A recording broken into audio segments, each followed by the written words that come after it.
আসসালামু আলাইকুম। আমি একদম সোজাসাপটা একটা কথা বলি, সেটা হচ্ছে ওয়ানডে টিমে সবসময়ই ৬ জন ফ্রন্টলাইন বোলারের প্রয়োজন হয়।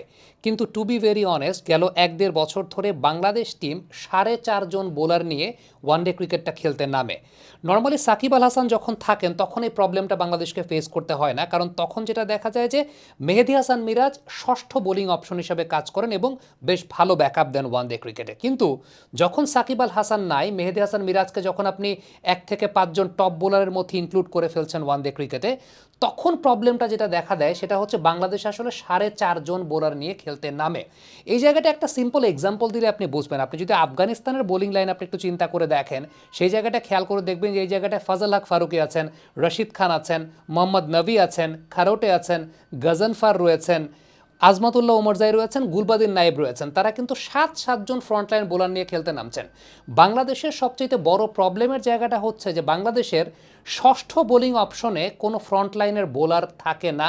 টিম কম্বিনেশনটা বাংলাদেশ এইভাবেই সেট করছে। হ্যাঁ, সাকিব থাকলে যে অ্যাডভান্টেজটা থাকে যে আপনি সাকিব এবং মেহেদী হাসান মিরাজকে, দুজন অলরাউন্ডারকে নিয়ে আপনি যখন দলটা গঠন করছেন, সাকিব একজন ফ্রন্টলাইন বোলার, মেহেদী হাসান মিরাজ ষষ্ঠ বোলার হিসাবে ওই কাজটা করে দেন। ইভেন আপনি যদি চিন্তা করেন যে ২০১৫-১৬ ওই সময়টার দিকেও তখন বাংলাদেশ টিমে নাসির হোসাইন থাকতেন, মোসাদ্দেক হোসেন সৈকত থাকতেন, তারা কিন্তু ওই জায়গাটায় ষষ্ঠ বা সপ্তম বোলারের কাজটা আসলে করে ফেলতেন। ইভেন মাহমুদুল্লাহ রিয়াদও তখন রেগুলার বেসিসে বোলিং করতেন। বাট এখন যে প্রবলেমের জায়গাটা সেটা হচ্ছে বাংলাদেশের ষষ্ঠ বোলিং অপশনটা না থাকাতে, এবং মেহেদী হাসান মিরাজকে যখন আপনি টপ ৫ বোলারের মধ্যে ইনক্লুড করে ফেলছেন, তখন আসলে বোলিং লাইন আপনার ৪.৫ জনের হয়ে যাচ্ছে। আবার তার মধ্যে যখন আপনি রিশাদ হোসেনকে খেলাচ্ছেন, যিনি এখনও ওয়ানডে ফরম্যাটের জন্য প্রিপেয়ার্ড কিনা, এর পেছনে কারণ আছে। আমি একটু পরে বিস্তারিতভাবে বলছি যে কেন রিশাদকে আমি ওয়ানডে ফরম্যাটের জন্য পুরোপুরি প্রস্তুত বলছি না। হ্যাঁ, ছোট পরিসরের ক্রিকেটের জন্য প্রস্তুত, বল শক্ত থাকে, ১ থেকে ২০ নম্বরের ওভারের মধ্যে খেলা শেষ হয়ে যায়।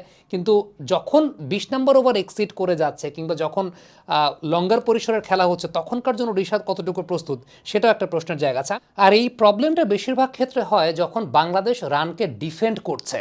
আমি গেল ১ বছরে ৩টা ম্যাচের এক্সাম্পল একটু আপনাদেরকে দেখাবো যে যখন বাংলাদেশ রান ডিফেন্ড করছে সেই সময়টায় হারা ম্যাচগুলোর ৩টা হারা ম্যাচের পরিসংখ্যান দেখাই। খেয়াল করে দেখেন, সর্বশেষ যে ওয়ানডেটা বাংলাদেশ খেলেছে সেই ওয়ানডেটাতে বাংলাদেশের বোলিং লাইন আপে কে কে ছিলেন: তাসকিন, তানজিম সাকিব, নাহিদ রানা, রিশাদ হোসেন, মেহেদী হাসান মিরাজ। মেহেদী হাসান মিরাজ আপনি টপ ৫-এর মধ্যে তাকে ইনক্লুড করেছেন, ৯ ওভারে ৬২ রান দিয়ে একটা উইকেট পেয়েছেন। এখন এই জায়গাটায় ষষ্ঠ কোনো বোলিং অপশনটা নাই, যেটা ফ্রন্ট লাইনের বোলিং অপশন। হ্যাঁ, আছেন সৌম্য সরকার, যাকে আপনি ফ্রন্ট লাইনের বোলিং অপশন হিসেবে চিন্তা করতে পারবেন না, কিন্তু ফ্রন্ট লাইনের কোনো বোলিং অপশন নেই। বাংলাদেশ কিন্তু ম্যাচ হেরেছে।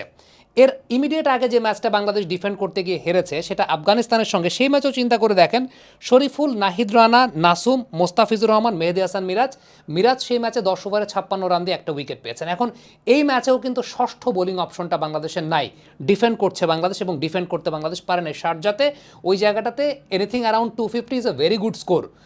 সেখানে বলার কোনো কিছু নাই যে হ্যাঁ, বাংলাদেশের ব্যাটাররা স্লো ব্যাটিং করেছে, সেটা একটা ডিফারেন্ট ইস্যু, কিন্তু এখান থেকেও শারজাতে ম্যাচ জেতা যায়। ইভেন ২৯৪ বাংলাদেশ করেছে লাস্ট নাইটে, সেখানেও ম্যাচ জেতা যায়। ফ্যাক্টর জায়গাটা হচ্ছে আপনি যখন ডিফেন্ড করছেন তখন আপনার ষষ্ঠ বোলিং অপশনটা কিন্তু খুব গুরুত্বপূর্ণ।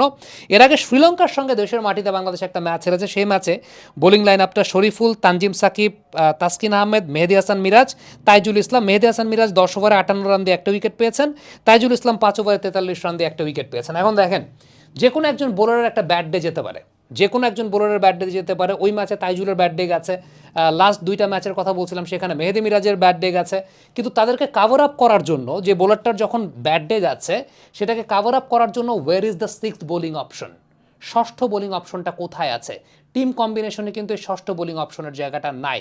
আবার আপনি যদি চিন্তা করেন যে ফ্রন্টলাইনের বোলার ৫ জন নিচ্ছেন, যার মধ্যে একজন আসলে ৫০ ওভারের ক্রিকেটের জন্য ওইভাবে প্রিপেয়ার্ডই না। রিশাদের ক্ষেত্রে একটা এক্সাম্পল দিই আপনাদেরকে আমি, সেটা হচ্ছে গেল ১ বছরে রিশাদ যতগুলো ওয়ানডে ম্যাচ খেলেছেন, শুরুর ২০ ওভারের মতো রিশাদ নর্মালি ১০ ওভারের পরে বোলিং করতে আসেন। আমি ধরে নিচ্ছি ১০ থেকে ২০ নাম্বার ওভারে রিশাদের বোলিং পরিসংখ্যান হচ্ছে ৭ ওভার বল করে ৪০ রান দিয়ে একটা wicket, economy rate ৫.৭১।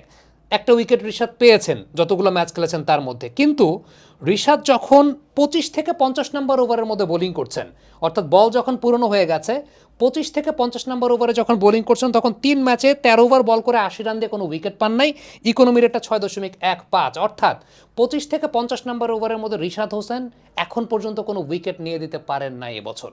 So this is the thing যে একটা বোলার 50 ওভারের ক্রিকেটের জন্য আসলে কতটুকু প্রিপেয়ার্ড সেটাকে কিন্তু আপনার চিন্তা করতে হবে। এখন বল যখন পূরণ হচ্ছে, রিশাদ নতুন বলে যেরকমভাবে গ্রিপ করছে, পুরানো বলে ওই গ্রিপটা, পুরানো বলে ওই রোটেশনের জায়গাটা, ওইটার জন্য রিশাদ কতটুকু প্রিপেয়ার্ড আছে সেটাও কিন্তু একটা চিন্তার বিষয় আছে।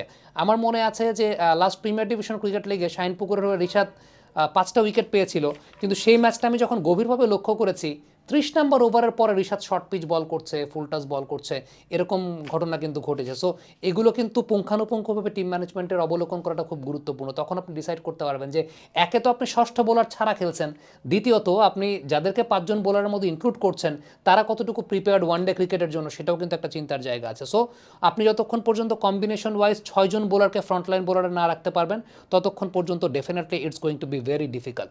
রিশাদ বলেন বা মিরাজ বলেন, they can be used as 6th bowler. তাদেরকে আপনি টপ 5 বোলিং অপশনে ওয়ানডে ফরম্যাটে তারা কিন্তু আপনার ওই জায়গাটা ফুলফিল করতে পারছেন না। সো কম্বিনেশন নিয়ে ভাবার কিন্তু অনেক জায়গা আছে। Thank you very much. Comment বক্সে আপনাদের মন্তব্য মতামত জানতে চাই।